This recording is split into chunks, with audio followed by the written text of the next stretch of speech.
A three-member delegation of the Odisha State Women's Commission, led by Chairperson Sobhana Mohanty, has left for Durgapur in West Bengal.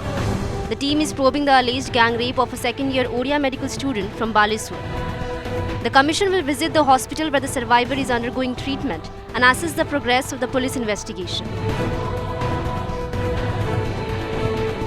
Sobhana Mohanty said the team will meet police and administrative officials in Durgapur to ensure the accused are swiftly presented before court.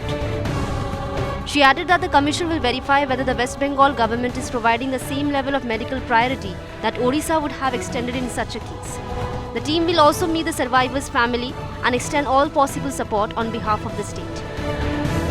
Mohanty revealed that despite repeated attempts, the West Bengal State Women's Commission has not responded to their outreach. So far, 3 accused have been arrested while 2 others are still on the run. Jaleswar medical छात्री जो प्रकार gangrape होती से परिप्रेक्षी आम Durgapur medical को जाऊँ से आम ओडिशार जमी प्रॉपर ट्रीटमेंट हुए से वेस्ट बेंगल ता प्रति प्रॉपर ट्रीटमेंट हो कि ना मेंटल केपरी अच्छी एवं आम विक्टिम सहित कथबार्ता करूँ केमती तार स्वास्थ्यवस्था ठीक सुधरले कि ना सहित देखा करने सहित पुणी आम से पुलिस प्रशासन सहित भी कथबार्ता करूँ एवं विक्टिम माता पिता सहित भी कथबार्ता करवा केमिति आमे प्रॉपर इन्वेस्टिगेशन होउची कि नाही सेटा भी टिके देखिबा एवं जो तार हेल्थ कंडीशन को अवस्था रे अछि।